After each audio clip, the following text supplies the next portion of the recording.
अच्छा, दो क्वेश्चंस आए हुए हैं, 1 मिनट में पहले ये देख लूं। सर, अनरजिस्टर्ड फर्म 100 से अबव वैल्यू क्लेम नहीं कर सकती। बिल्कुल नहीं कर सकती। ठीक है। अनरजिस्टर्ड फर्म पार्टनर्स को बिजनेस करने से रोक, देखिए, फर्म अनरजिस्टर्ड है तो इसका मतलब ये है कि पार्टनर्स के आपस में कोई भी डिस्प्यूट होंगे तो सीधी सी बात है वो कोर्ट नहीं जा सकते। ठीक है। अगर आपने अपने एग्रीमेंट में लिखा था अनरजिस्टर्ड फर्म है, पार्टनर बिजनेस करने लगा, तो इसका मतलब है आप उसे नहीं रोक सकते। ठीक है। बात समझ में आ रही है कि जो भी राइट्स एंड ऑब्लिगेशन आपने लिखी हुई हैं वो एप्लीकेबल, वो कोर्ट के जरिए इन्फोर्स नहीं कराई जा सकती। ठीक है। इसके अलावा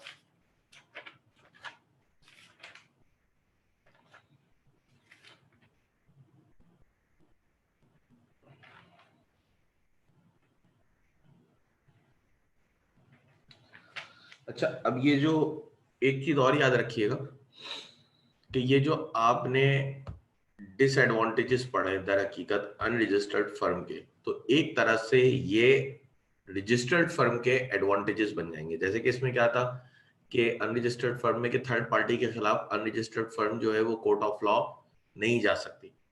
ठीक है। रजिस्टर्ड फर्म का एडवांटेज क्या बनेगा कि वो जा सकती है। ठीक है। इसी तरह अगर ठीक है, इसी तरह अगर जैसे पार्टनर्स के आपस में डिस्प्यूट है तो अनरजिस्टर्ड फर्म उनके लिए भी कोर्ट जाके इन्फोर्स नहीं करा सकती, रजिस्टर्ड फर्म करा सकती है। तो ठीक है, तो जो इसके डिसएडवांटेज हैं वो रजिस्टर्ड फर्म के एडवांटेजेस बनेंगे। ये बात बता इसलिए रहा हूं क्योंकि खालिद महमूद चीमा साहब ने अपनी किताब में अलग से लिखे हैं एडवांटेजेस ऑफ रजिस्ट्रेशन। ठीक है। तो वो जो डिसएडवांटेज थे वही आपके एडवांटेजेस बन जाएंगे।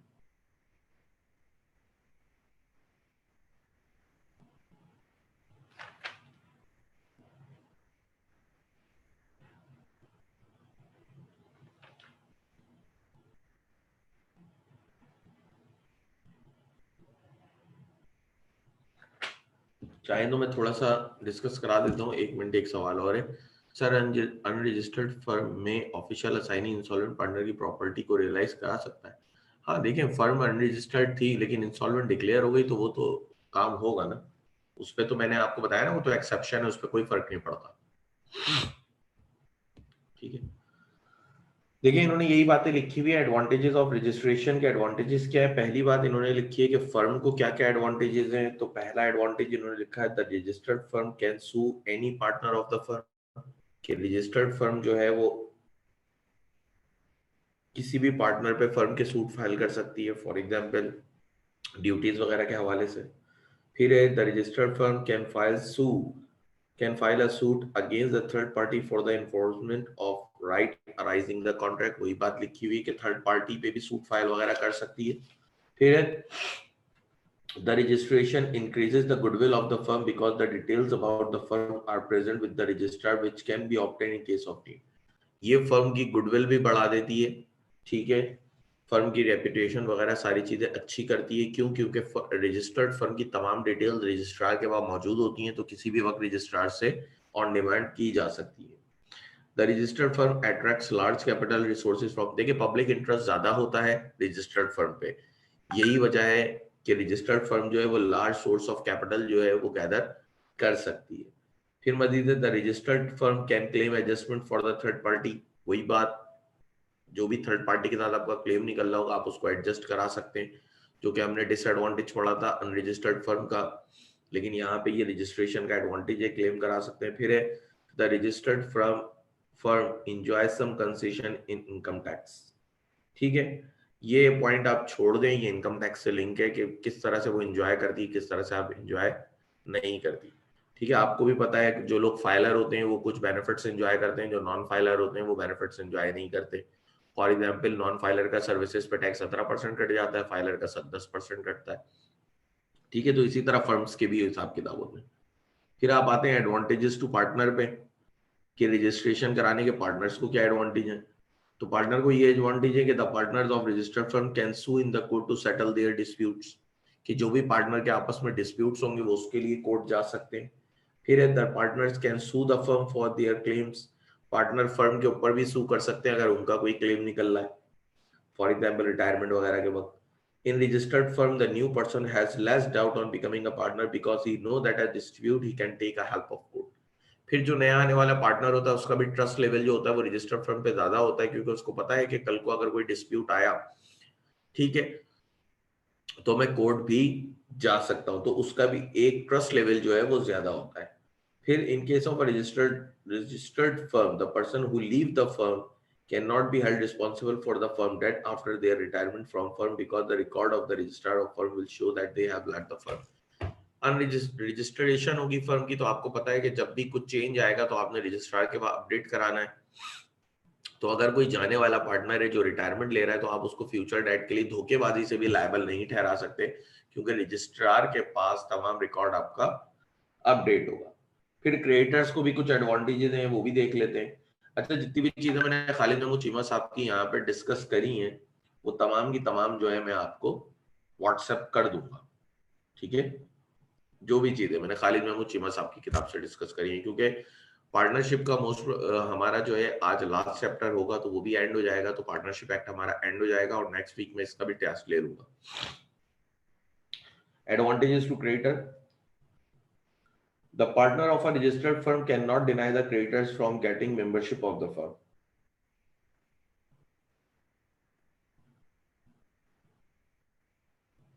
देखिए जी,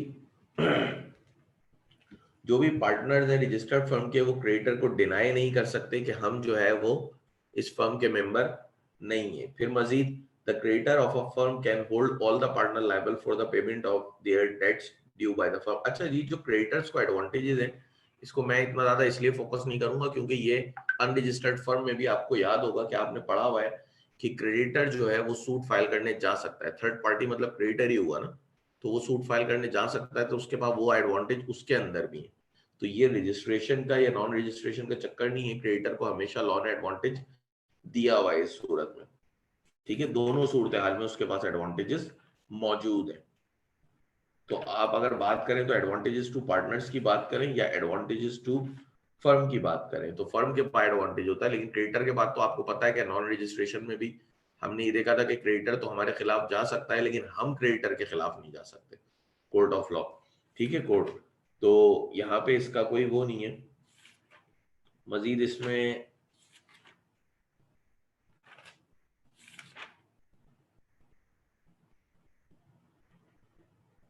और तो कोई बात नहीं लिखी, तो हम आगे लेके चलते हैं। अच्छा, आप लोगों को जो टेस्ट दिया था वो आप लोग आज शाम तक सॉल्व कर लिएगा, क्योंकि शाम में मैं उसके आंसर शेयर करा दूंगा आप लोगों को।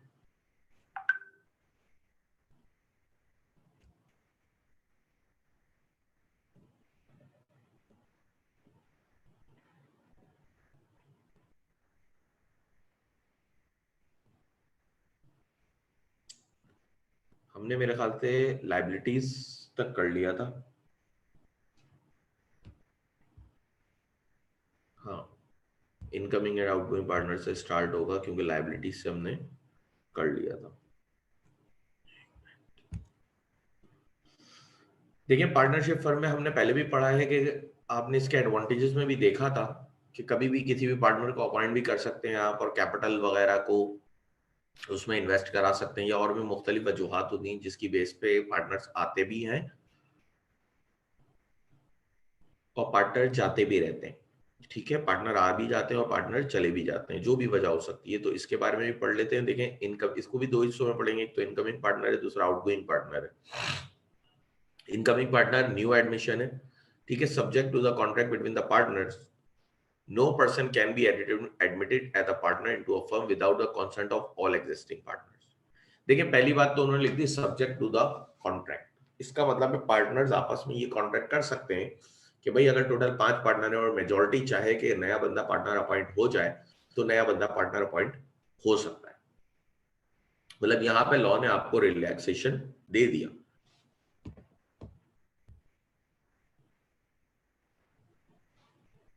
जी, टेस्ट मुझे आप व्हाट्सएप पे पर्सनल व्हाट्सएप करिएगा, ठीक है, ग्रुप पे शेयर नहीं करिएगा। जिसने सॉल्व कर ले वो मुझे पर्सनली व्हाट्सएप कर ले।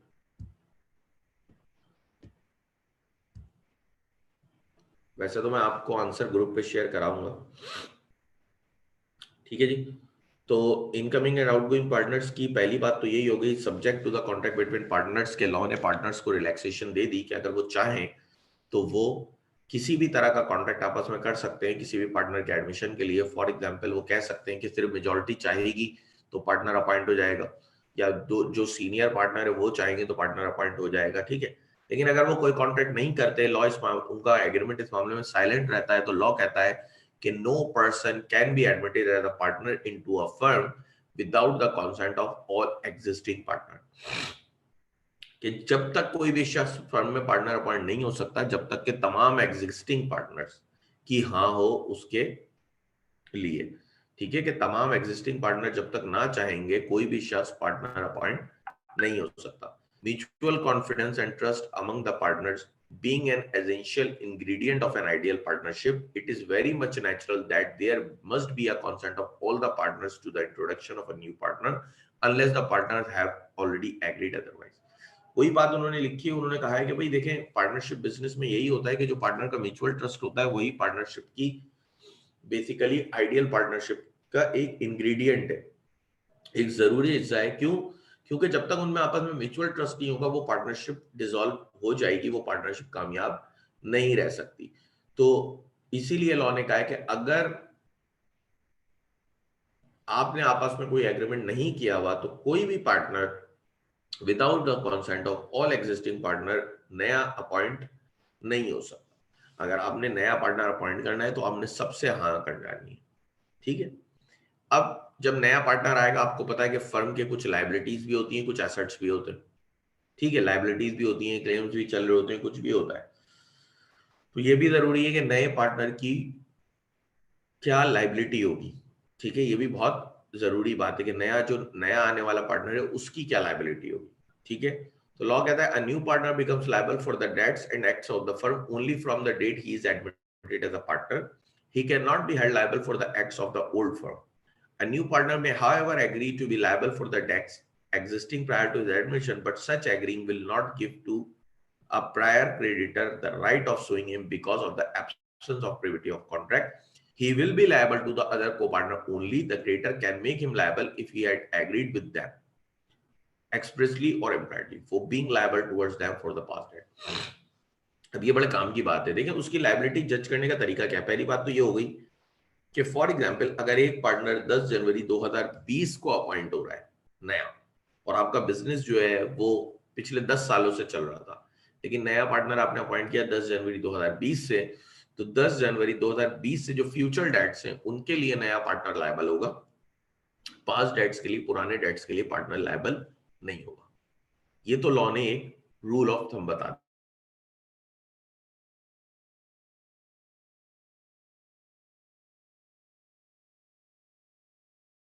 दिया, ठीक है। एक रूल, ठीक है, कि नया पार्टनर जो है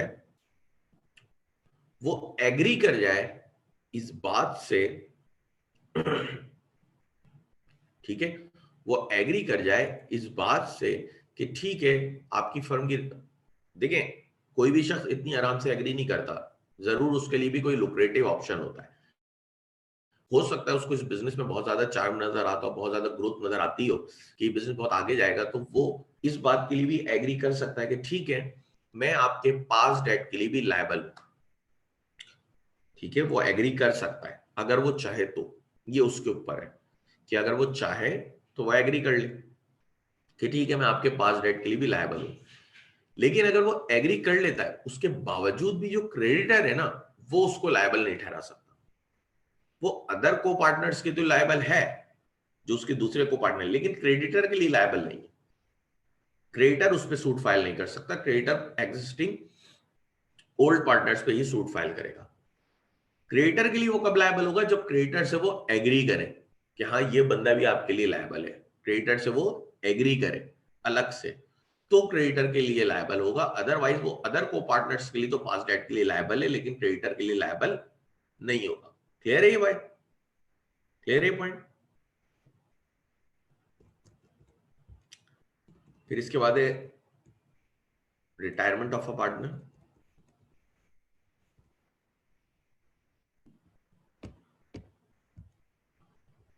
अच्छा जी, रिटायरमेंट ऑफ अ पार्टनर क्या है?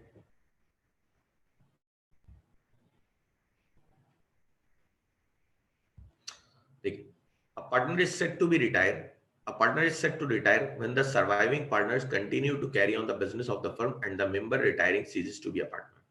देखिए पार्टनर को रिटायर किया हुआ कब तस्वुर किया जाएगा, जब partner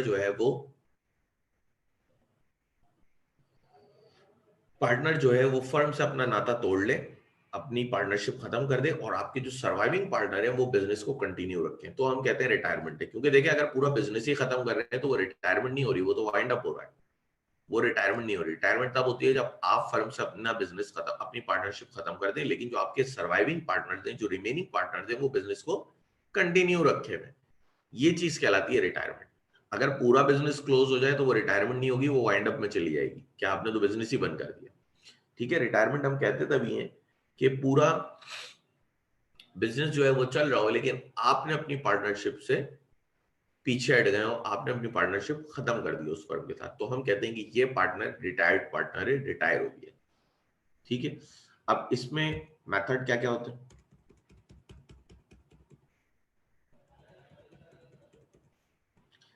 In case of a particular partnership, a partner may retire with the consent of all other partners unless otherwise agreed. ठीक है, in case of partnership at will, a partner may retire by giving a notice in writing to all the other partners of his intention to retire unless otherwise agreed. देखें, दो तरह की partnership हमने पढ़ी थी, एक पढ़ी थी पर्टिकुलर पार्टनरशिप, एक पढ़ी थी विल। विल का हमें पता है अपनी मर्जी पे चल रही होती है, कभी भी उसको आप खत्म भी कर सकते हैं और कभी भी आप उसको चला भी सकते हैं। ठीक है, पर्टिकुलर पार्टनरशिप का हमने पढ़ा था कि भाई ये एक लिमिटेड टाइम के लिए या एक स्पेसिफिक टास्क के लिए, एक पर्टिकुलर टास्क के लिए फॉर्म होती है जो कि फिक्स पीरियड के लिए होता है। ठीक है, अगर पर्टिकुलर पार्टनरशिप है तो पार्टनर रिटायर होगा तमाम पार्टनर के कॉन्सेंट से। ठीक है, अगर पर्टिकुलर पार्टनरशिप है तो तमाम पार्टनर के कॉन्सेंट से पार्टनर रिटायर होगा। हाँ, कुछ और बात आपस में एग्री हुई है तो वो एक अलग बात है, लेकिन लॉ कहता है कि अगर पर्टिकुलर पार्टनरशिप है तो तमाम पार्टनर के कॉन्सेंट से ही पार्टनर रिटायरमेंट ले सकता है, अदरवाइज वो रिटायरमेंट नहीं ले सकता। हाँ, लॉ ने आपको ये रिलैक्सेशन दी कि आप चाहें तो कोई दूसरा कॉन्ट्ररी एग्रीमेंट, कोई बात एग्री कर सकते हैं, लेकिन अगर पार्टनरशिप एट विल है तो यहाँ पे लॉ ने कहा हुआ है कि पार्टनर जब चाहे एक रिटर्न नोटिस देके रिटायरमेंट ले सकता है तमाम पार्टनर्स को। ठीक है, हाँ, यहाँ पे भी आपने एग्री किया हुआ था कि भाई कोई भी पार्टनर इतने साल से पहले रिटायरमेंट नहीं ले सकता या कोई भी पार्टनर रिटायरमेंट नहीं ले सकता, तो वो एक अलग बात है। लेकिन लॉ दोनों सूरत हाल में कहता है कि अगर साइलेंट है एग्रीमेंट तो पहली बात कि पर्टिकुलर पार्टनरशिप है, पर्टिकुलर पार्टनरशिप में तमाम पार्टनर के कॉन्सेंट से पार्टनर रिटायर होगा, और अगर आपकी विल पार्टनरशिप है तो तमाम पार्टनर्स को रिटायरिंग नोटिस देके इन रिटर्न पार्टनर रिटायरमेंट ले सकता है। दोनों मेथड मौजूद है। रिटायरिंग पार्टनर की क्या लायबिलिटी होगी, क्योंकि वो तो जा रहा है। A retiring partner continues to be liable for the acts of the firm done before his retirement.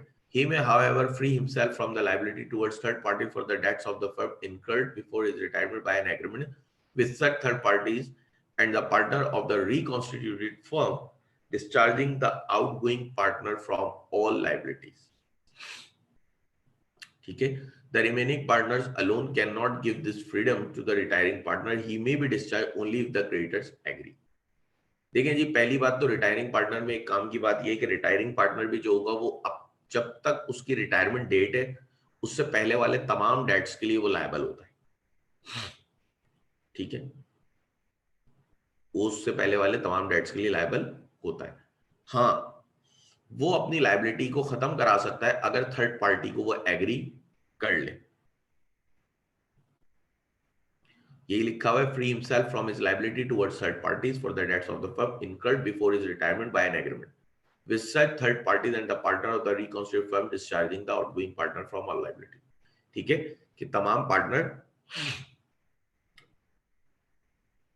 और थर्ड पार्टी अगर ये डिसाइड करेंगे ठीक है ये बंदा रिटायर हो रहा है, अब ये पास डेट के लिए भी लायबल नहीं है, तो वो पार्टनर पास डेट के लिए लायबल नहीं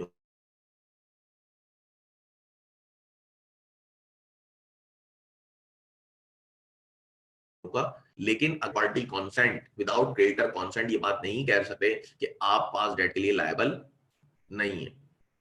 ठीक है, बकौल उनके आप पास डेट के लिए लायबल है। फिर आपके पास आता है मजीद, a retiring partner also continues to be liable for the acts of the firm even after retirement until public notice is given of the fact of retirement. Similarly, the partners of the reconstituted firm continue to be liable for the acts of the retired partner through done after retirement until public notice is given of retirement. कहते हैं कि retirement notice देना भी बहुत जरूरी है कि आप पब्लिक नोटिस दें, क्योंकि देखें अगर आप पब्लिक नोटिस नहीं देंगे तो जो भी रिटायरिंग पार्टनर है वो तब तक लायबल रहेगा फर्म के डेट के लिए जब तक के पब्लिक नोटिस नहीं आता। इसी तरह फर्म के लिए भी वो पब्लिक नोटिस बहुत मायने रखता है, क्योंकि जब तक वो पब्लिक नोटिस नहीं देते तब तक जो रिटायरिंग पार्टनर के एक्ट्स हैं उसके लिए भी फर्म लायबल रहेगी। क्यों, ऐसा क्यों है? आपको पता है कि रिटायरमेंट पार्टनर एक्टिव पार्टनर को ही पब्लिक नोटिस देना होता है, ठीक है। ऐसा इसलिए है क्योंकि वो आपका एक्टिव पार्टनर था।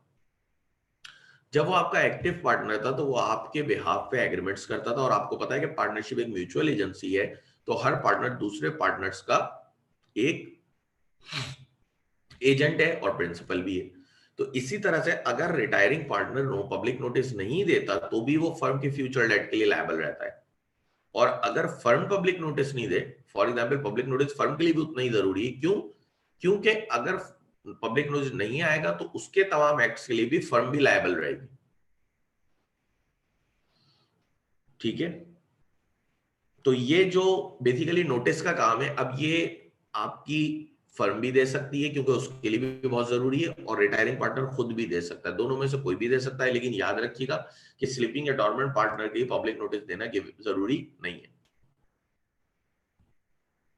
नहीं, स्लीपिंग पार्टनर के लिए पब्लिक नोटिस देना जरूरी नहीं है, ये सिर्फ एक्टिव पार्टनर के लिए होते हैं।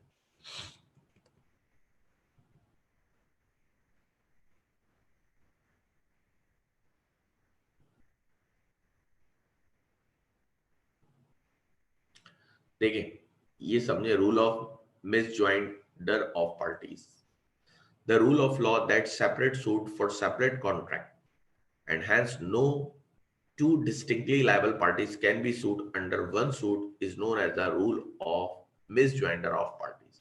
कहते हैं कि भाई अगर दो केसेस हैं तो दोनों के लिए अलग अलग, दो इश्यूज हैं, दो डेट हैं, दोनों के लिए अलग अलग सूट फाइल करो।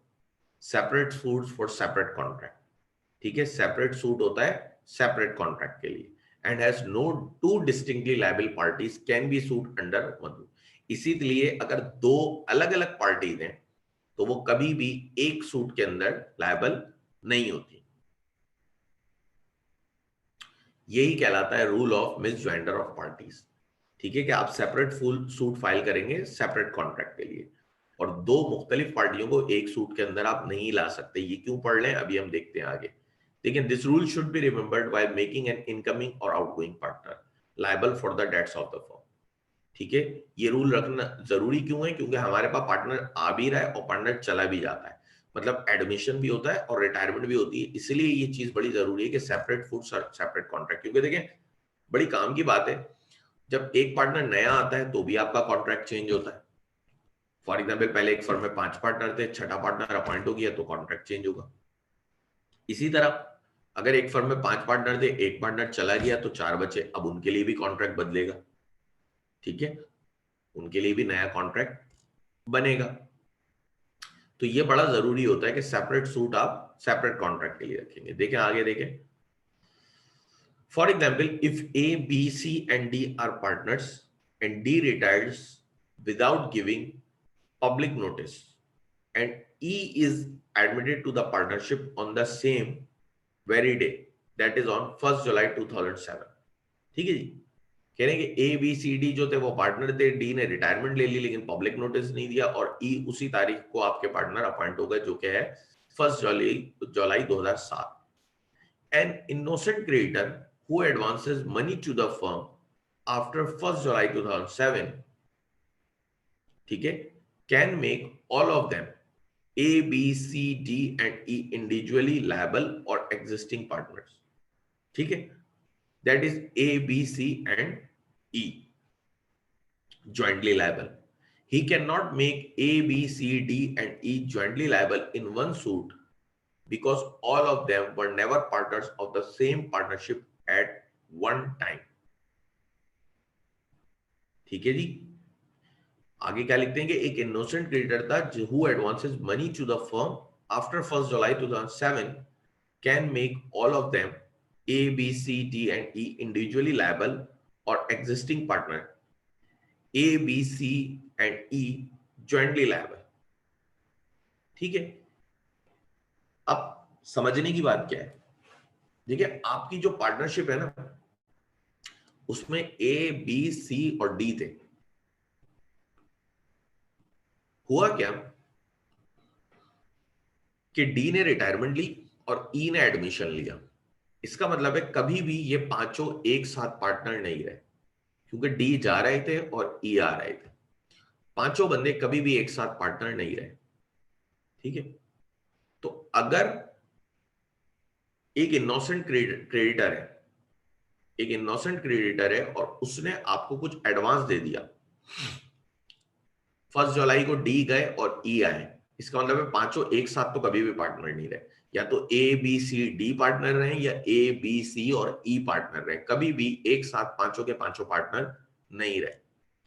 एक क्रेडिटर था जिसने इस फर्म को 1 जुलाई को जब ये एडमिशन और रिटायरमेंट हुई है तो क्रेडिट दे दिया या एडवांस दे दिया लोन। अब यहां पे क्रेडिटर क्या कर सकता है, देखिए सेपरेट सूट होता है फॉर सेपरेट कॉन्ट्रैक्ट। वो एक साथ ए बी सी डी और ई को एक ही कॉन्ट्रैक्ट में लायबल, एक ही सूट में लायबल नहीं ठहरा सकता। वो क्या कर सकता है, वो या तो ए बी सी डी और ई को अलग अलग लायबल ठहराएगा, अलग अलग सूट फाइल कर, या वो क्या कर सकता है, वो एक काम कर सकता है कि ए बी सी और ई को लायबल ठहरा सकता है। वो कभी भी पांचों को अंडर वन सूट नहीं ला सकता, क्योंकि कभी भी ये पांचों एक साथ फर्म में पार्टनर नहीं रहे। या तो वो सबको अलग अलग करेगा या वो जो एग्जिस्टिंग पार्टनर है वो उन्हीं पे सूट फाइल करेगा। वो ये नहीं कर सकता कि एक ही सूट फाइल कर दे ए बी सी डी और ई के ऊपर। क्यों? क्योंकि separate suit for separate contract. एक कॉन्ट्रैक्ट पहले था जो ए बी सी डी के बीच में था पार्टनरशिप का, और उसके बाद एक कॉन्ट्रैक्ट तब आया जो ए बी सी और ई के बीच में बना पार्टनरशिप। कभी भी पांचों एक साथ एक वक्त में पार्टनरशिप फर्म के पार्टनर नहीं रहे, इसीलिए आप इनको एक सूट के अंदर नहीं ला सकते। या तो आप अलग अलग कर लें या आप क्या करें, आप जो एग्जिस्टिंग पार्टनर है उन पे ज्वाइंटली अप्लाई कर दें। क्लियर है ये पॉइंट?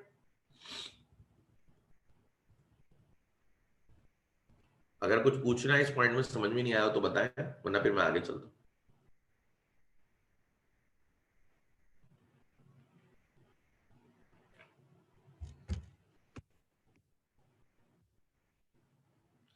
ठीक है जी, नेक्स्ट हम आगे बढ़ते हैं। रिस्ट्रिक्शन, एक मिनट, एक सवाल आ गया है, अगेन समझा दें। देखिए रूल ऑफ मिसजॉइंडर क्या कहता है, वो दर हकीकत कहता है कि आपने सेपरेट सूट फाइल करना है सेपरेट कॉन्ट्रैक्ट के लिए। ठीक है, अब बात को समझना। देखो जब भी एक पार्टनर जाता है या दूसरा पार्टनर आता है, तुम्हारा कॉन्ट्रैक्ट भी चेंज होता है, क्योंकि हमने ये पढ़ा हुआ है कि पार्टनरशिप जो है एक कॉन्ट्रैक्ट के तहत वजूद में आती है। इसलिए जब भी कोई पार्टनर जाए या नया पार्टनर आए, कॉन्ट्रैक्ट चेंज होगा। ठीक है, तो कभी भी अब जो हमारी एग्जाम्पल है उसमें हुआ ये कि ए बी सी और डी पार्टनर थे, डी ने रिटायरमेंट का ऐलान करा और उसी तारीख को 1 जुलाई को हमने ई को पार्टनर ले लिया। तो इसका मतलब है कॉन्ट्रैक्ट तो हमारा चेंज हो गया, क्योंकि देखो पहले एक कॉन्ट्रैक्ट था जो ए बी सी डी के बीच में था, अब वो कैंसिल हो गया। अब नया कॉन्ट्रैक्ट कौन सा बन गया, ए बी और सी और ई के बीच में। क्लियर है, दो कॉन्ट्रैक्ट बन गए। अब अगर कोई क्रेडिटर 1 जुलाई के बाद फर्म को कर्जा दे देता है, ठीक है, फर्म को कर्जा दे देता है, तो देखो हुआ क्या, हुआ ये कि अगर कोई क्रेडिटर फर्म को कर्जा दे रहा है तो उसके बाद अगर वो चाहे कि मैं लायबल ठहराऊं तो वो एक सूट फाइल नहीं कर सकता इन पांचों के ऊपर, नहीं कर सकता। क्यों? सेपरेट कॉन्ट्रैक्ट सेपरेट सूट, ये पांचों कभी भी एक साथ एक कॉन्ट्रैक्ट में रहे ही नहीं है। या तो ए बी सी डी रहे कॉन्ट्रैक्ट में या ए बी सी और ई रहे कॉन्ट्रैक्ट में, कभी भी ये पांचों एक वक्त में एक कॉन्ट्रैक्ट में नहीं रहे, दो कॉन्ट्रैक्ट में रहे अलग अलग पार्टीज। ठीक है, तो कभी भी क्रेडिटर भी जो है वो सेम एक सूट के अंदर इन पांचों को एक साथ लायबल ठहरा ही नहीं सकता।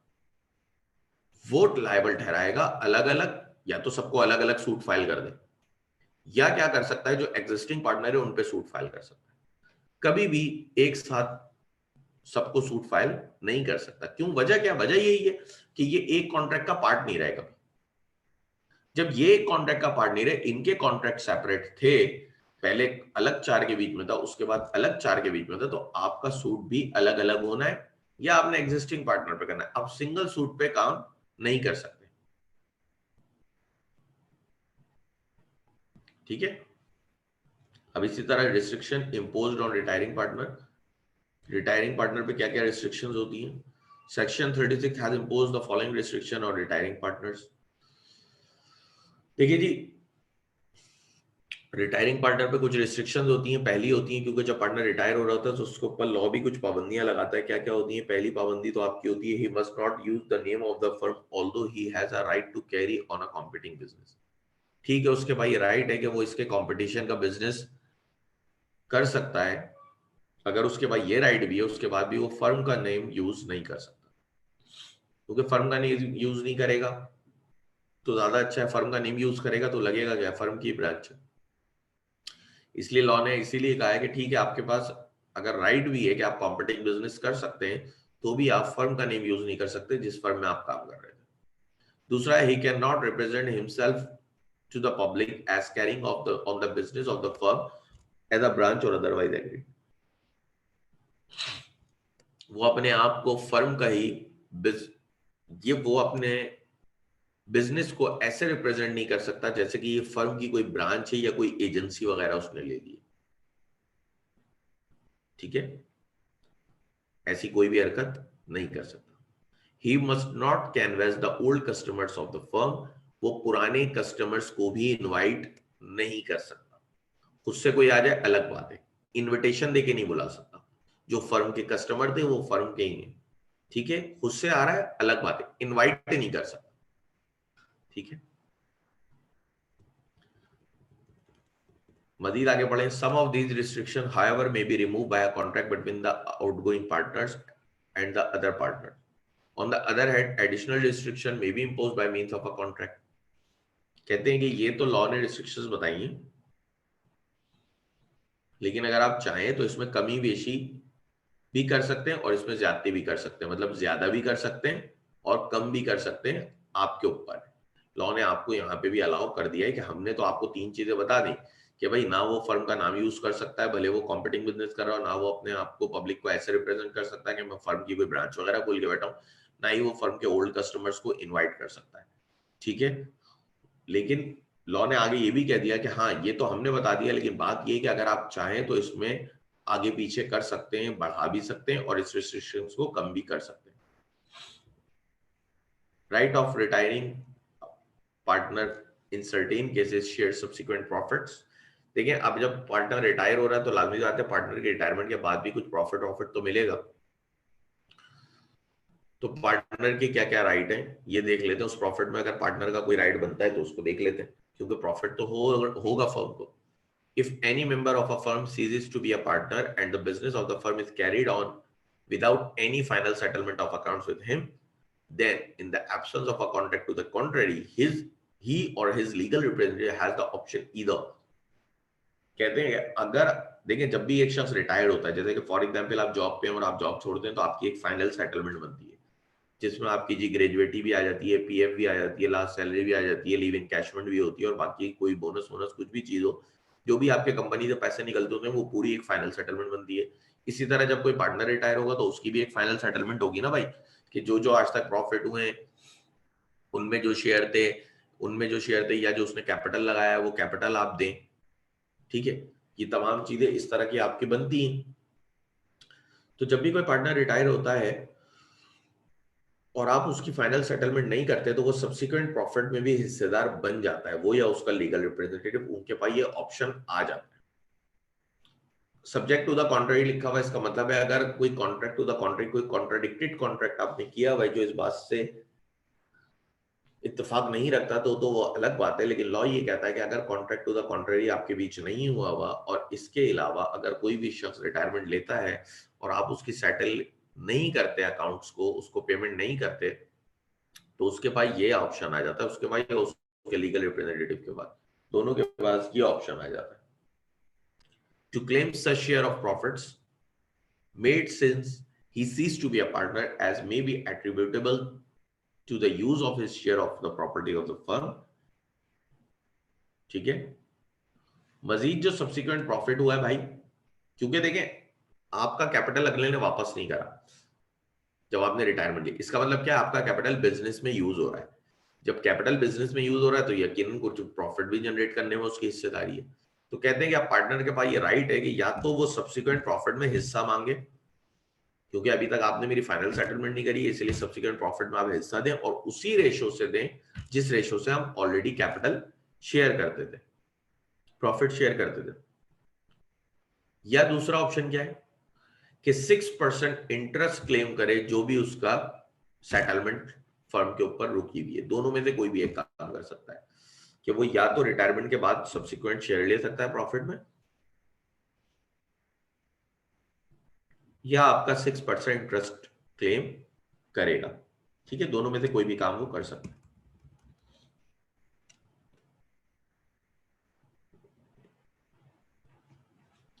फिर आपके पास है एक्सपल्जन ऑफ पार्टनर, किसी पार्टनर को निकालना। ठीक है, a partner may be expelled from a firm by majority of the partner only. पहली बात तो ये याद रखिएगा कि कभी भी आप किसी पार्टनर को निकाल नहीं सकते सिवाय इन केसेस, सिवाय इन केसेस के आप कभी भी किसी पार्टनर को निकाल नहीं सकते। ठीक है, a partner may be expelled from a firm by majority of partner only if the power to expel has been conferred by a contract between the partners। कि आपने एक्सपेल की पावर पार्टनर्स को दी हुई हो। फॉर एग्जांपल आप लोगों ने देखे हर पार्टनर का तो ये राइट होता है, हमने पढ़ा है कि उसको right not to be expelled, कि उसको निकाला नहीं जाएगा। लेकिन अगर आप लोगों ने कॉन्ट्रैक्ट ऐसा बनाया था कि आपने लिखा हुआ था कि अगर मेजॉरिटी पार्टनर चाहेगी तो पार्टनर को निकाल भी सकती है, तो पार्टनर को निकाला जा सकता है। या दूसरा क्या है, सच अ पावर ओनली इफ। अच्छा, ये दोनों कंडीशंस का पूरा होना जरूरी है, क्योंकि देखिए बीच में एंड आ रहा है। ठीक है, इसका मतलब है दोनों कंडीशन। तो पहली क्या, कॉन्ट्रैक्ट ने ये अलाउ किया कि मेजॉरिटी ऑफ पार्टनर जो है वो पार्टनर को निकाल सकती हो, और दूसरा such a power has been exercised in good faith for the benefit of the firm. और ये भी हो कि जो पावर आप निकालने की एक्सरसाइज कर रहे हैं वो इसलिए कर रहे हैं कि फर्म के लिए बेहतर है। फॉर एग्जाम्पल, एक पार्टनर फ्रॉड करता था, एक पार्टनर फ्रॉड करता था, तो आपने सोचा कि यार हमारे पास ये राइट भी है कि हमारे कॉन्ट्रैक्ट में ये राइट भी मिला हुआ है कि मेजोरिटी पार्टनर चाहे तो किसी पार्टनर को निकाल सकती है, और दूसरा इसको निकालना फर्म के लिए बेनिफिट है क्योंकि ये फ्रॉड करता है लोगों से और फर्म की रेपो खराब कर रहा है, तो आप पार्टनर को निकाल लें। लेकिन देखें, अगर एक पार्टनर काम में बहुत अच्छा है और आपको उससे प्रोफेशनल जेलिसी हो रही है और आपने अपने साथ 4-6 पार्टनर्स को मिला के मेजोरिटी बना ली, तो आप किसी पार्टनर को निकाल नहीं सकते। क्यों नहीं निकाल सकते? क्योंकि वो फर्म के बेनिफिट में नहीं है, वो तो आपका पर्सनल बेनिफिट है कि आपको वो बुरा लगता है। ठीक है, फर्म का वो बेनिफिट नहीं है। तो दोनों कंडीशंस का पूरा होना जरूरी है। पहली कंडीशन क्या है? पहली कंडीशन है कि पावर आपको एग्रीमेंट से मिली हुई हो कि मेजॉरिटी ऑफ पार्टनर्स जो है, या जो भी एग्रीड एग्रीमेंट है कि इसके तहत पार्टनर को एक्सपेल किया जा सकता हो। और दूसरी बात कि जो भी पार्टनर एक्सपेल कर रहे हैं वो आप फर्म के बेनिफिट के लिए कर रहे हो। ठीक है, the partner who is being expelled must be given reasonable notice and opportunity to explain his position and remove the cause of his expulsion. अच्छा, जिस पार्टनर को भी आप निकालेंगे उसको आप एक रीजनेबल नोटिस देंगे। ये नहीं करेंगे कि आपने खटक से आया, वो पेपर पकड़ा है, कल से तुम हमारे पार्टनर नहीं हो। नहीं, आप उसको एक रीजनेबल नोटिस देंगे। उस रीजनेबल नोटिस के बाद उसको अपॉर्चुनिटी दी जाएगी कि वो एक्सप्लेन करे अपनी पोजीशन और अपने ऊपर लगे हुए क्लॉजेस को हटाए। फॉर एग्जाम्पल, आप लोगों ने उस पर चार्ज लगाया था कि तुम बाहर से फ्रॉड कर रहे हो, तो ये उस पर जरूरी है कि उसको कोई अपॉर्चुनिटी मिले कि वो उसको चार्ज को हटाने के लिए मेहनत करे, वो सॉरी फैक्ट्स प्रोवाइड करे और उस चार्ज को हटाने की पूरी कोशिश करे। ठीक है, कहने का मतलब ये कि एक तो एक्सपल्जन की पावर आपको एग्रीमेंट से मिल रही हो, दूसरा एक्सपल्जन की पावर बोनाफाइड में यूज हो रही हो। ठीक है, बोनाफाइड गुड फेथ में यूज हो रही हो। If the expulsion is mala fide the same is void and the irregularly expelled partner will not cease to be a partner, he may get himself reinstated with the help of the court. Of course he cannot claim any damages for wrong expulsion। ठीक है, कह रहे हैं कि अगर expulsion आपने मेलाफाइट करी, वही मैं जो बात कह रहा था कि एक शख्स काम में अच्छा है, आपको प्रोफेशनल जेलिसी हुई, आपने लोगों को मिलाया, आपने कहा इसको निकालो, ठीक है, अगर कोई शख्स काम में अच्छा है, आपको प्रोफेशनल जेलसी हो रही है, तो ये एक्सपल्जन एक मेलाफाइड एक्सपल्जन है और इसको कोर्ट खत्म करेगा और उस बंदे को वापस पार्टनर ले आएगा। वो अलग बात है कि जो भी आपका एक्सपेल्ड पार्टनर था जिसको आपने रॉन्गफुली निकाला था, वो आपसे कोई डैमेज क्लेम नहीं कर सकता। अच्छा, एक और बात याद रखिएगा कि अगर आपने एक्सपेल करा है किसी पार्टनर को, दोनों बातें पूरी करके कि एक तो आपके पास पावर भी थी, दूसरा आपके पास इंटेंशन भी बोनाफाइड थी, तो जो भी राइट्स एंड लाइबिलिटीज है पार्टनर की, वो बिल्कुल सेम वैसे ही होंगी जैसे कि अभी हम ऊपर रिटायरिंग पार्टनर की पढ़कर आ रहे हैं कि जी फ्यूचर डेट के लिए लायबल होगा और ये तमाम चीजें बिल्कुल सेम होंगी, सेटलमेंट वगैरह 6% इंटरेस्ट वगैरह ये सारी चीजें सेम होंगी। ठीक है, फिर आते हैं हम इंसॉल्वेंसी ऑफ अ पार्टनर पे। अगर कोई पार्टनर इंसॉल्वेंट हो जाता है,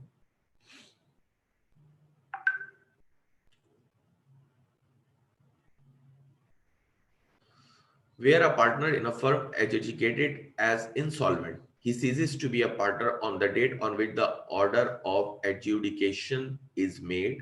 Whether or not the firm is thereby dissolved will depend upon the agreement of partnership between the partners. कहते हैं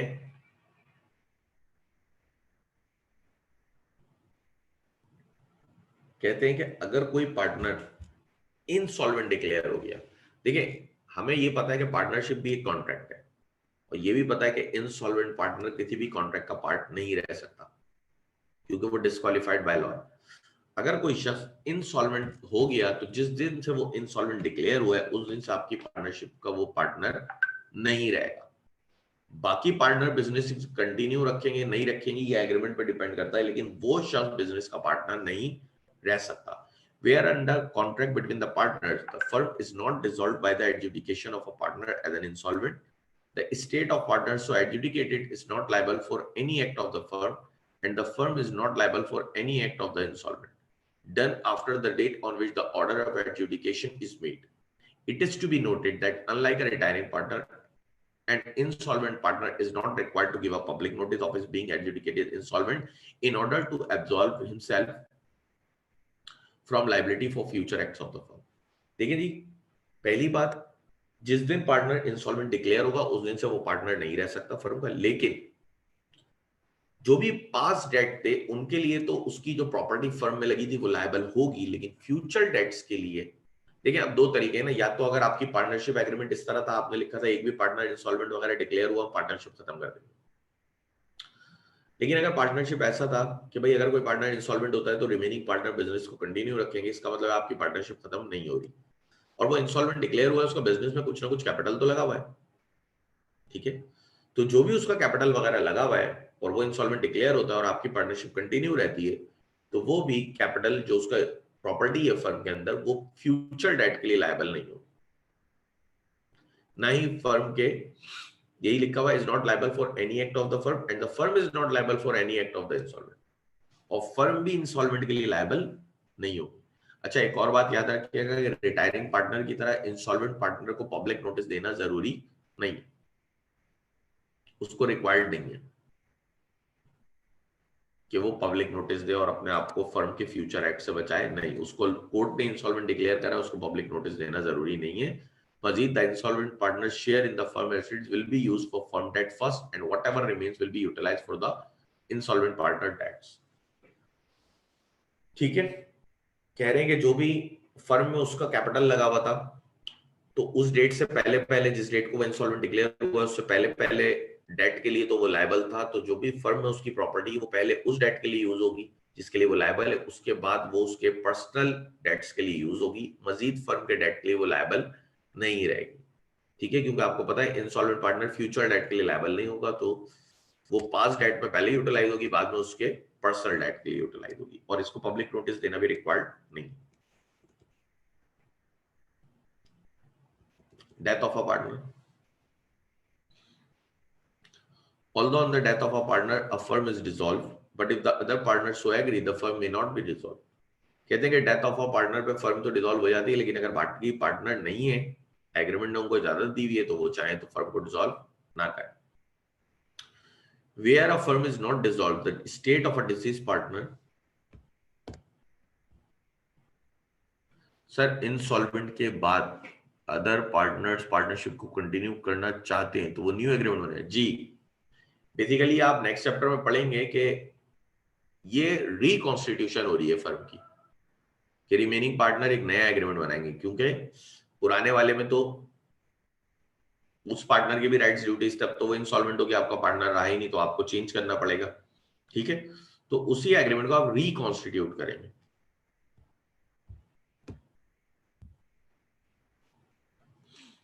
अच्छा जी, डेथ ऑफ अ पार्टनर।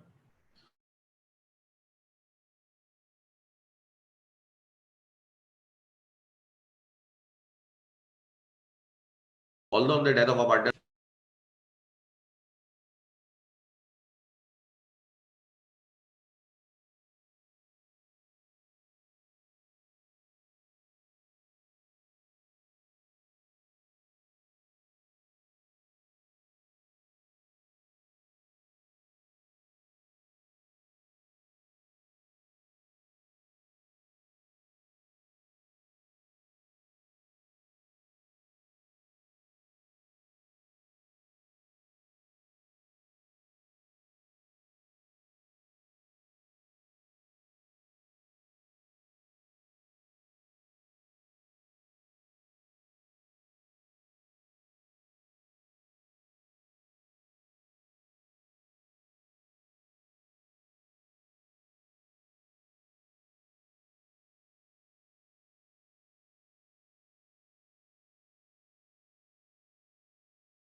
अच्छा जी, डेथ ऑफ अ पार्टनर पे आ जाए। Although on the death of a partner the firm is not dissolve, a firm is dissolve, but if the other partner so agree the firm may not be dissolve.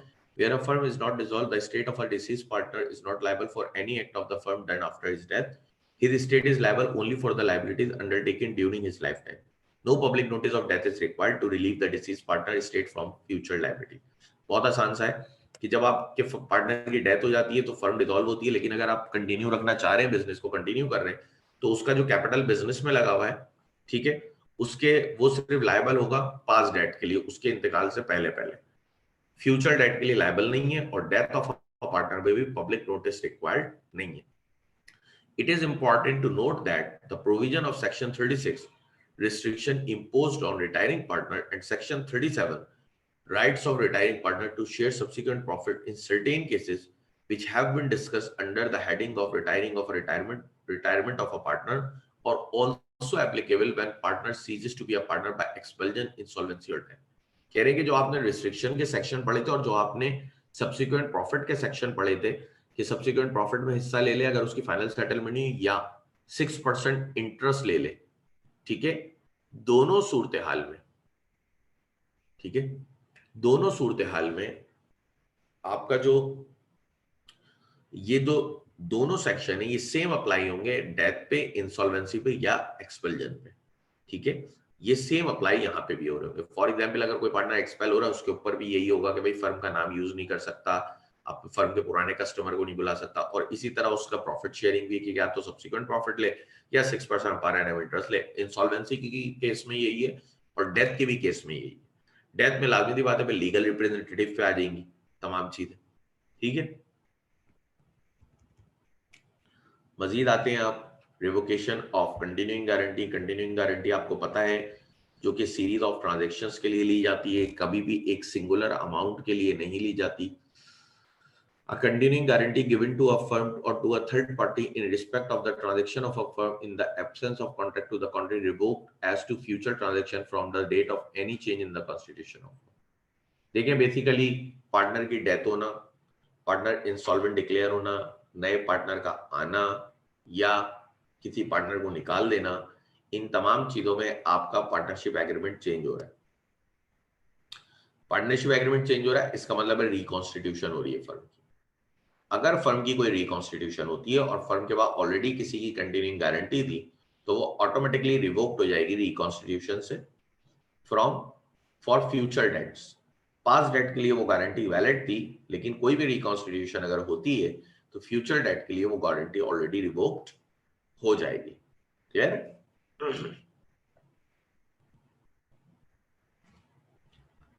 अब ये देखें mutual rights and duties.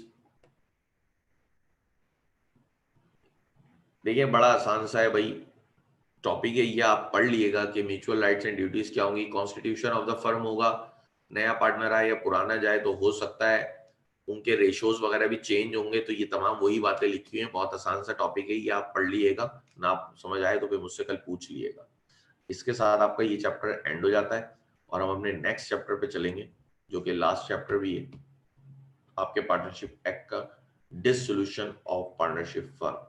क्योंकि हमारे पास बड़ी commonly दो terms आती हैं, कभी कभी हम बोलते हैं डिसोल्यूशन ऑफ पार्टनरशिप, कभी कभी हम बोलते हैं डिसोल्यूशन ऑफ फर्म। दोनों में डिफरेंस है, ठीक है, दोनों में एक बहुत बड़ा डिफरेंस है। अगर आप किसी को डिसोल्यूशन, एक मिनट में जरा इस किताब को भी देख लूं, खाली में चीमा साहब ने उस चैप्टर में कुछ लिखा,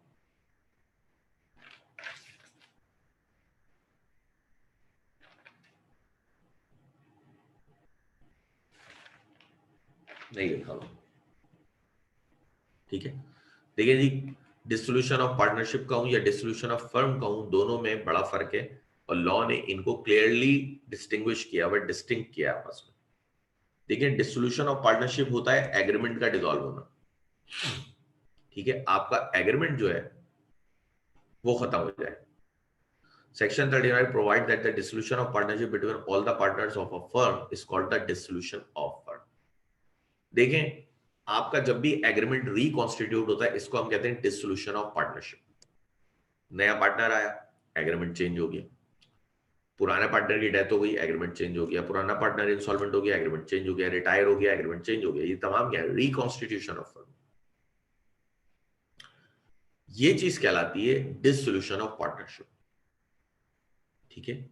डिसोल्यूशन ऑफ फर्म क्या कहलाता है, ये देखें कि तमाम पार्टनर्स के बीच में जो ताल्लुकात हैं वो खत्म हो जाए और फर्म पूरी तरह से वाइंड अप हो जाए, तो हम कहते हैं कि ये हुआ है डिसोल्यूशन ऑफ फर्म, ठीक है। आगे पढ़े, लिखा हुआ है पहला लिखा था कि dissolution of partnership between all the partners of a firm is called the dissolution of firm. अगर तमाम पार्टनर के बीच में डिसोल्यूशन ऑफ पार्टनरशिप हो तो हम कहते हैं कि फर्म का फर्म डिसॉल्व हो गई, इसका मतलब है कि आपने बिजनेस ही बंद कर दिया। लेकिन अगर कोई पार्टनर आ रहा है, कोई पार्टनर जा रहा है, आपके एग्रीमेंट में चेंज आ रहा है, तो हम कहते हैं कि ये डिसोल्यूशन ऑफ पार्टनरशिप हुआ है, क्योंकि बेसिकली हमारा एग्रीमेंट रिकॉन्स्टिट्यूट हुआ है, हमारी फर्म रिकॉन्स्टिट्यूट हुई है, उसके आइन में चेंज आया है। जो आइन क्या है, वो जो उसका एग्रीमेंट बना हुआ था उसमें चेंज आया है, इसका मतलब है ये डिसोल्यूशन ऑफ पार्टनरशिप है, डिसोल्यूशन ऑफ फर्म नहीं है। It follows that the dissolution of a firm necessarily involves the dissolution of partnership as well, but the dissolution of the partnership may not involve the dissolution of firm। ठीक है, आसान सी बात यही कि याद रखेंगे जब पूरी तरह से बिजनेस खत्म हो जाए वो चीज कहलाएगी डिसोल्यूशन ऑफ फर्म। और अगर एग्रीमेंट में सिर्फ चेंज आ रहा है कि नया पार्टनर आ रहा है, नया जा रहा है और बिजनेस चल रहा है, तो हम कहते हैं ये चीज कहलाएगी डिसोल्यूशन ऑफ पार्टनरशिप। मोड्स क्या क्या होंगे डिसोल्यूशन ऑफ फर्म के? A firm may be dissolved in any of the following ways। ठीक है जी, पहला, क्योंकि पार्टनरशिप एक एग्रीमेंट के तहत ही वजूद में आती है तो एग्रीमेंट के तहत खत्म भी हो सकती है। A firm may be dissolved with the consent of all the partners or in accordance with the contract between the partners।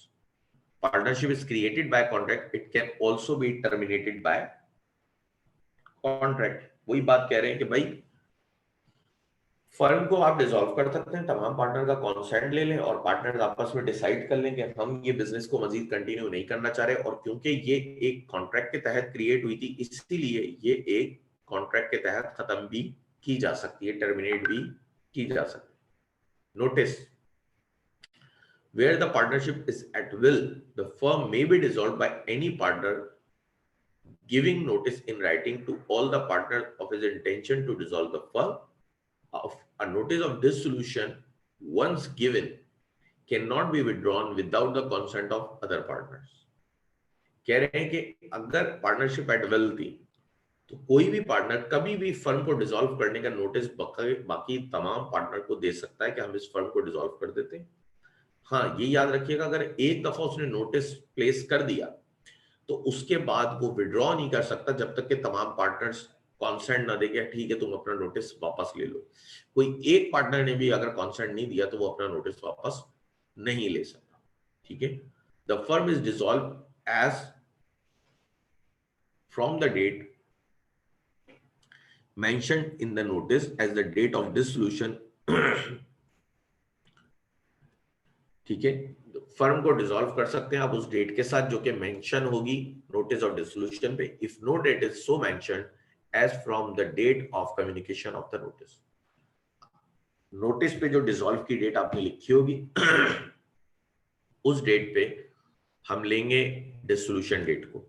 लेकिन अगर कोई डेट नहीं लिखी तो जिस दिन उस नोटिस की कम्युनिकेशन कंप्लीट हुई है उस दिन को हम लेंगे कि ये जो है डिसोल्यूशन डेट। और वो कम्युनिकेशन की डेट क्या होती है? जिस दिन नोटिस सामने वाले पार्टनर्स की नॉलेज में आ जाए वही कम्युनिकेशन डेट है। आपने नोटिस लिखा अपनी ड्रॉअर में रखा हुआ है, इसकी नोटिस की कम्युनिकेशन नहीं हो रही, आपने नोटिस प्लेस किया, उनके नॉलेज में बात आई, ये कम्युनिकेशन डेट। ठीक है, तो भी फर्म डिसॉल्व हो सकती है। On the happening of certain contingencies, अब इन तमाम सूरत हाल में भी हो सकता है लेकिन इन तमाम सूरत हाल में ये भी है कि सब्जेक्ट टू द कॉन्ट्रैक्ट है, पार्टनर चाहे तो कैरी कर भी सकते हैं, चाहे तो फर्म को डिसॉल्व कर भी सकते हैं। पहला, if constituted for a fixed term by the expiry of that term, एक खास मुद्दत के लिए बनाई गई थी, पर्टिकुलर पार्टनरशिप थी, मुद्दत खत्म हो गई, फर्म डिसॉल्व हो गई। दूसरा, if constitute to carry out one or more adventures or undertaken by the completion thereof, एक खास टास्क के लिए बनाई गई थी, टास्क पूरा हुआ, फर्म डिसॉल्व हो गई। डेथ ऑफ अ पार्टनर, एक पार्टनर की डेथ हो गई या कोई भी पार्टनर में लिखा है इंसॉल्वेंट डिक्लेयर हो गया तो आपकी फर्म को डिसॉल्व होना होता है। लेकिन ये क्या है? सब्जेक्ट टू द कॉन्ट्रैक्ट है, अगर आप चाहें तो कैरी कर लें। जैसे कि हम ऊपर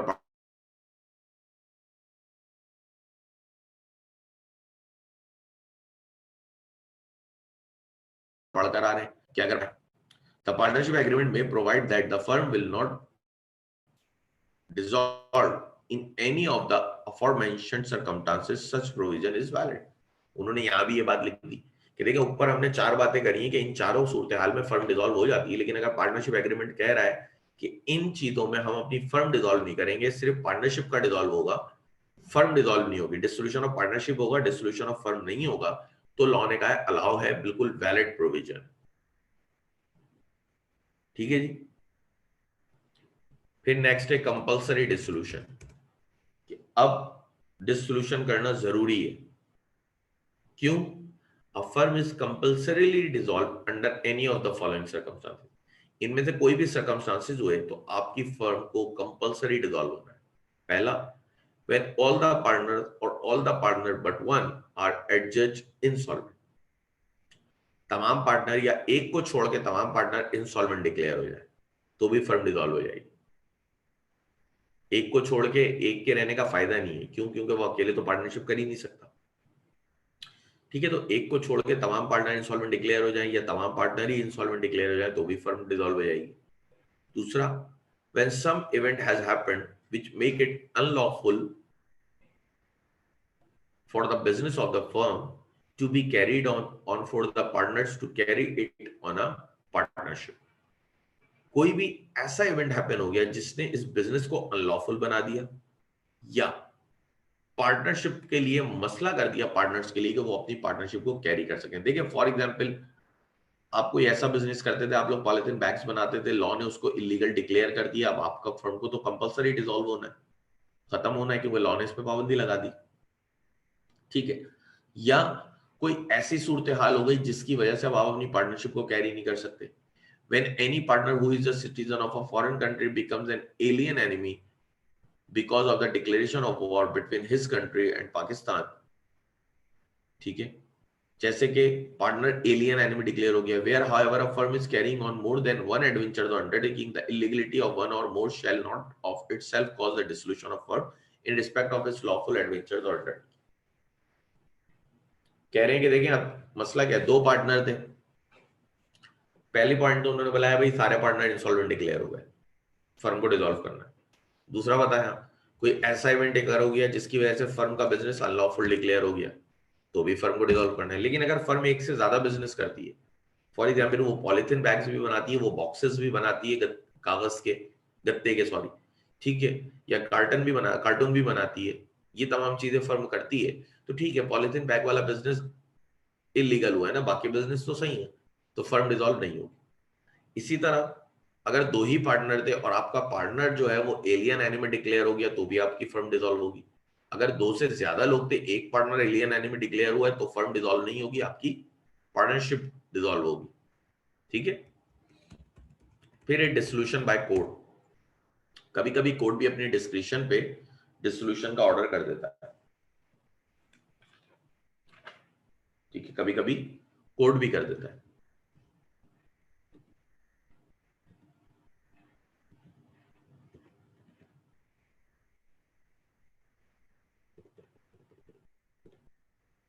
कैसे? Dissolution of a firm by the court is necessitated when there is a difference of opinion between the partners regarding the matter of dissolution। ठीक है, dissolution of a firm by the court कभी कभी जरूरी हो जाता है जब partners के ओपिनियन डिफरेंस हो जाए, डिफरेंट ओपिनियन पे पार्टनर आ जाए डिसोल्यूशन को लेकर। ठीक है, for example where one of the partner has become insane, some of the partner may be willing to continue the firm and share profit with the insane partner, while the other partners may be insisting on the dissolution of firm। Obviously, in these circumstances, intervention by the court become necessary। ठीक है जी, कह रहे हैं कि कभी कभी सूरत हाल ऐसी हो जाती है कि कोर्ट को डिसोल्यूशन के मैटर में जरूरी हो जाता है फर्म को डिसॉल्व करना। ठीक है, जैसे कि उन्होंने कहा कि एक पार्टनर जो है वो इंसेन हो गया, पागल हो गया।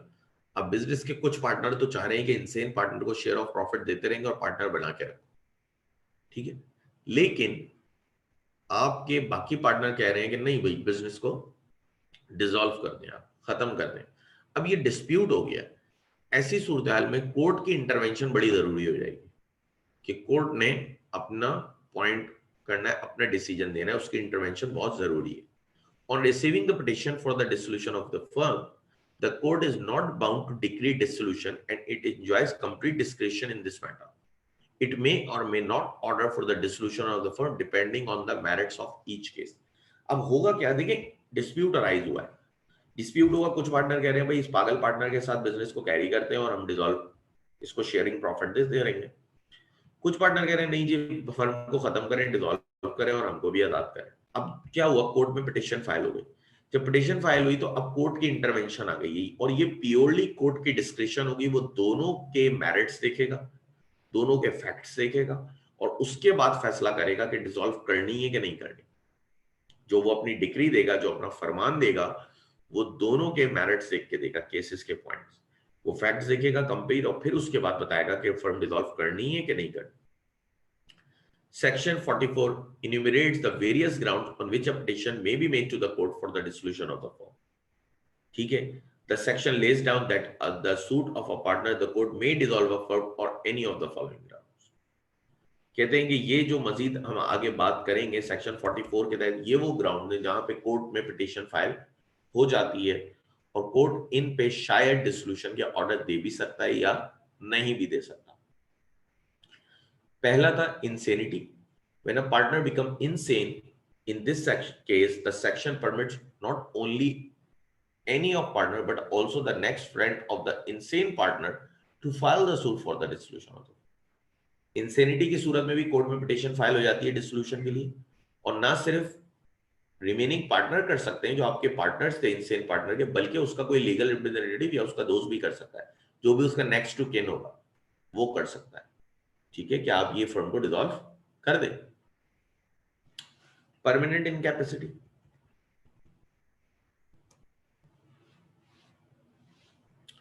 when a partner other than the partner suing becomes permanently incapable of performing his duties as a partner।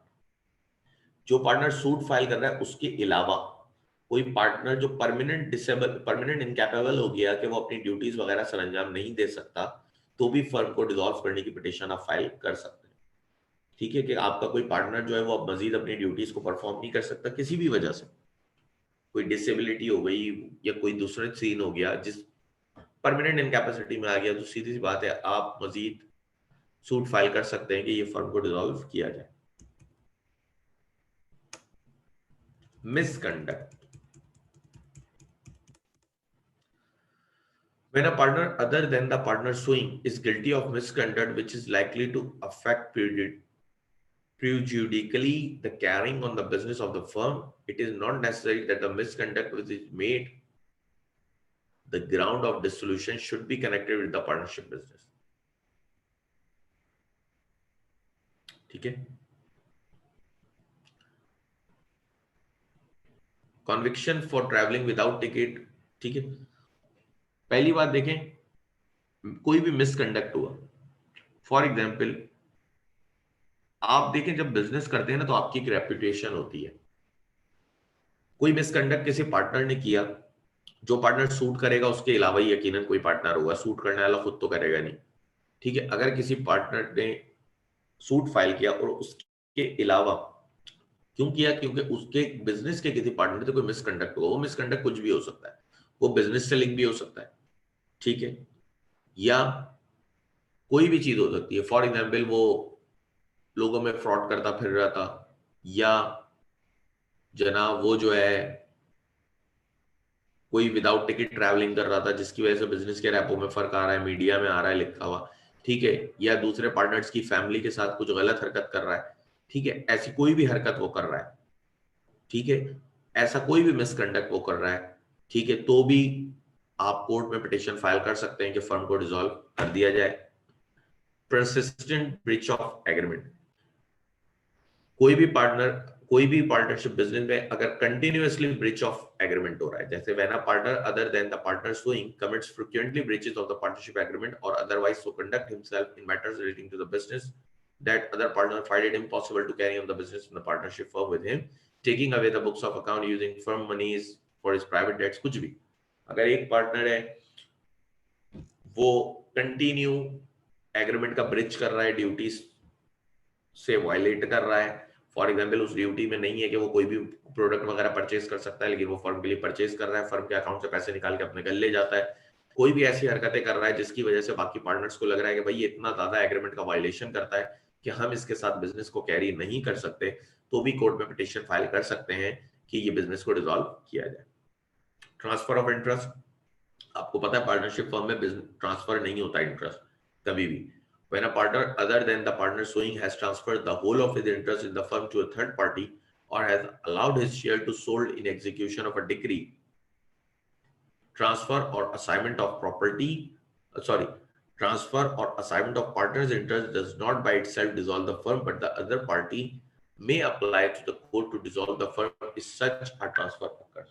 अगर कोई भी पार्टनर ट्रांसफर कर देता है इंटरेस्ट किसी थर्ड पार्टी को, तो भी फर्म को डिसॉल्व करने की पिटीशन दाखिल की जा सकती है, क्योंकि आपको पता है कि ट्रांसफर ऑफ इंटरेस्ट पार्टनरशिप में अलाउ नहीं होता। ठीक है, वो अलग बात है पार्टनर कहे कि मेरा प्रॉफिट आप इसको दे दें, लेकिन अगर वो मसला भी है तो वो भी सिर्फ उस शख्स का और पार्टनर का मसला है। ठीक है, थर्ड पार्टी और पार्टनर के बीच का लेना देना है। फेस ऑफ इंटरेस्ट कौन है, वो पार्टनर खुद है। ठीक है, वो ट्रांसफर नहीं कर सकता, लेकिन वो कर रहा है, ऐसा कुछ भी हरकत कर रहा है, असाइनमेंट कर रहा है अपना इंटरेस्ट किसी थर्ड पार्टी के उसमें, तो भी फर्म को डिसॉल्व करने की पिटीशन ना सिर्फ पार्टनर कर सकते हैं बल्कि वो पार्टी भी कर सकती है जिसको उसने ट्रांसफर कर दिया इंटरेस्ट। फिर कंटिन्यूअस लॉसेस, बिजनेस में बहुत ज्यादा लॉस हो रहे हैं, मुस्तकिल लॉस हो रहे हैं, अब आप नहीं चाह रहे कि इस बिजनेस को कैरी किया जाए और बाकी पार्टनर भी नहीं मान रहे म्यूचुअल। देखिए कोर्ट आप जाएंगे कब? कोर्ट आप जाएंगे तभी जब आप म्यूचुअली एग्री नहीं कर पाएंगे। लॉ ने शुरू में ही आपको कह दिया था कि बाय एग्रीमेंट, कि आप एग्रीमेंट के थ्रू भी कर सकते हैं। तो अगर ऐसी भी सूरत हाल है और आपके पास एग्रीमेंट का ऑप्शन है तो आप आपस में भी सेटल कर सकते हैं कि ठीक है हम पार्टनरशिप फर्म को डिसॉल्व कर देते हैं बाय एग्रीमेंट। कोर्ट आप जाएंगे कब? जब भी जाएंगे जब आपके आपस में डिस्प्यूट हो और आप एक पॉइंट पे ना बैठ रहे हो। ठीक है कि कुछ अब जैसे बिजनेस में कंटिन्यूअस लॉसेज हो रहे हैं, कुछ पार्टनर कह रहे हैं नहीं अगले 2-3 साल और देख लो, कुछ बोल रहे हैं नहीं भाई क्या हो गया पिछले 8 साल से लॉस में, कितना लॉस बर्दाश्त करेंगे। ठीक है, तो वो चले जाते हैं। फिर इसके बाद है just and equitable. When any on other ground the court considered it just and equitable that the firm should be dissolved. For example, if partners are not on speaking terms. इसके अलावा भी अगर कोर्ट कभी भी consider करे just and equitable grounds के ऊपर कि आज इंसाफ का तकाजा यही कहता है कि इस बिजनेस को डिसॉल्व कर दिया जाए, जैसे कि कोई पार्टनरशिप फर्म है वो लोगों से बड़े कमिटमेंट करती है और उनको पूरा नहीं करती, उसके खिलाफ कोई कोर्ट वोर्ट में केस हो गया, कोर्ट ने देखा यार ये तो इनकी मामूल की रूटीन है कि कमिटमेंट करते हैं और पूरे नहीं करते, ठीक है, तो कोर्ट ने कहा ठीक है फर्म को डिसॉल्व कर दो। ठीक है, कोर्ट ने कहा फर्म को डिसॉल्व कर दो। तो ये भी एक ग्राउंड है कि कोर्ट जो भी ग्राउंड चाहे वो दे सकता है जहां पे उसको लगे कि इंसाफ का तकाजा कहता है कि फर्म को डिसॉल्व किया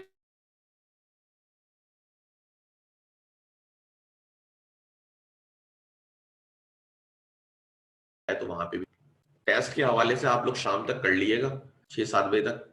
ठीक है, क्योंकि फिर मैं आपको आंसर्स वगैरह शेयर करा दूंगा और फिर उसको थोड़ा बहुत देख लेंगे। व्हाट्सएप पे मुझे मैसेज कर दिया तो मैं आपको थोड़े से एमसीक्यूज उसको डिस्कस कर लूंगा जिसमें आपको जो समझ में ना आए जब आंसर शेयर हो और आपको समझ में ना आए कि क्या गलती थी। ठीक है, तो आप जो है वो मुझे व्हाट्सएप पे वॉइस मैसेज भेज दिएगा, मैं आपको उसका रिप्लाई कर दूंगा, एक्सप्लेन कर दूंगा वो चीज़। ठीक है, अच्छा कोशिश यही करिएगा कि आप ग्रुप में भेजें व्हाट्सएप, ताकि जब मैं ग्रुप में रिप्लाई करूं तो बाकियों को भी समझ आ जाए, वो बाकी भी सुन लें उस चीज को। लास्ट था जस्ट एंड इक्विटेबल ग्राउंड्स। मैं दोबारा बता देता हूं कि ये जो ऊपर आपने ग्राउंड्स पढ़े थे, इंसेनिटी, मिसकंडक्ट, ये तमाम के अलावा भी अगर कोर्ट को लगे कभी कि भाई इस फर्म को डिसॉल्व हो जाना चाहिए तो कोर्ट उसको ऑर्डर कर सकता है डिसॉल्व कर दो। जैसे कि एक फर्म है वो लोगों से कमिटमेंट करती है लेकिन पूरे नहीं करती, कोई कोर्ट में चला गया उसके खिलाफ, तो कोर्ट को लगा कि भाई ये तो इनके मामूल की रूटीन है कि ये कमिटमेंट करते हैं और पूरे नहीं करते, तो कोर्ट ऑर्डर दे सकता है कि आप अपनी फर्म खत्म करें, डिसॉल्व करें।